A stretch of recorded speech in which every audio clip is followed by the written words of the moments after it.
प्रश्न है हमारे पास 2 की घात 61, 3 की घात 48, 4 की घात 36 तथा 5 की घात 24 में से सबसे बड़ी संख्या कौन सी है। तो इसके लिए आपको क्या करना पड़ेगा, इनकी घातों को सेम करना पड़ेगा। किस प्रकार करेंगे, तो हम देखते हैं 60, 48, 36 और 24 का एचसीएफ मतलब आपका महत्तम समवर्धक क्या होता है। तो हमको पता है कि ये 24 जो है वो 12 के पहाड़े में आता है, 36 भी आता है, 48 भी आता है और 60 भी आता है। तो और सबकी घात क्या हो जाएगी, 12 हो जाएगी। तो हम किस प्रकार लिखेंगे इसको, तो 60 को किस प्रकार लिख सकते हैं, तो इसको लिख सकते हैं 12 पंजे 60, है ना। तो हम लिखेंगे 2 की घात 5 और पूरी घात कितनी हो जाएगी 12।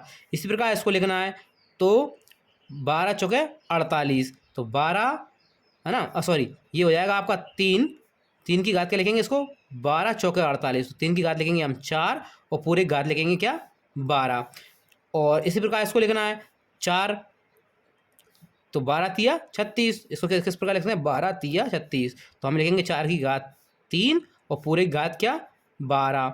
ये क्या हो जाएगा 12 दूनी 24, 12 गुणा 2, तो हम 5 की घात लिखेंगे 2 और पूरे घात के लिखेंगे 12, तो ये हो जाएगा आपका 5 की घात 2 और पूरे घात क्या हो गया 12।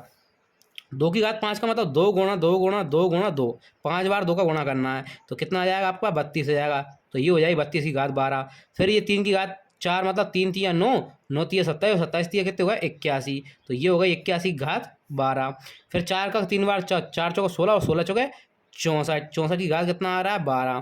फिर इसी प्रकार 5 25, 5 की घात 2 है, तो ये हो जाएगा 25 की घात 12। अब घात क्या हो गई इसमें सबकी सेम हो गई। अब इसमें आप बड़ी संख्या देख लो, तो बड़ी संख्या कौन सी आ रही है 81, तो 81 ये किससे बना है, तो ये बना है आपका 3 की घात 48 से। तो आपकी बड़ी बड़ी संख्या क्या हो गई 3 की घात 48 सबसे बड़ी संख्या हो गई, यही हमारे क्वेश्चन का आंसर हो गया।